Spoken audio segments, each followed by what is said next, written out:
জনগণকে আশরাফুল ভাবে বন্ধ করেন, বরঞ্চ নিয়োগ হবে স্পষ্টত আগের মতো মেধার ভিত্তিতে, স্বচ্ছতার ভিত্তিতে, এনটিআরসি এর মাধ্যমে।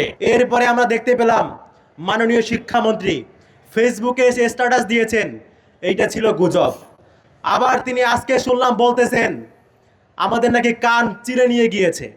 মাননীয় শিক্ষামন্ত্রী, আপনি চেক করে দেখুন আপনার নিজের কান জায়গা মতো আছে কিনা। গত 3 আগস্টে যে সভা হয়েছে সেই সভায় আপনি নিজে স্বয়ং উপস্থিত ছিলেন।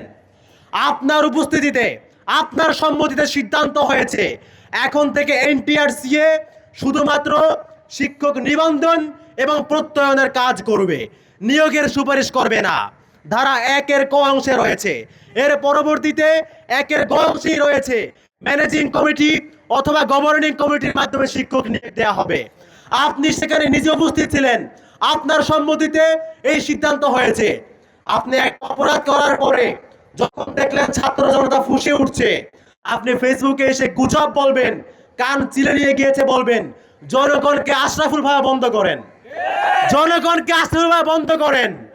আপনি জনগণের ইমোশনের ছলচাতুরি করছেন। হাসিনা যেমন মেধার সামনে এক কোটার দেয়াল দাঁড় করে দিয়েছিল, আপনারা আবার 2 বছরের মাথায় শিক্ষার্থীদের মেধার সামনে পুনরায় কমিটি নামক দুর্নীতির দেয়াল দাঁড় করিয়ে দিচ্ছেন। আমরা স্পষ্ট বলতে চাই, কোন ধরনের বুঝুং বাজুং ধানাই পানাই চলবে না। আপনি গুজব নাকি কান চিরে নিয়ে গেছে আমরা জানি না, আপনি স্পষ্ট করে বলবেন।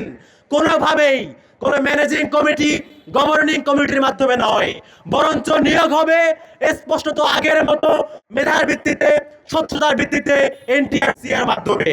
আমরা আন্দোলন করতে চাই না, বক্তব্য দিতে চাই না, চিল্লাপাল্লা করতে চাই না, স্পষ্ট ক্লিয়ারেন্স চাই, স্পষ্ট ক্লিয়ারেন্স চাই।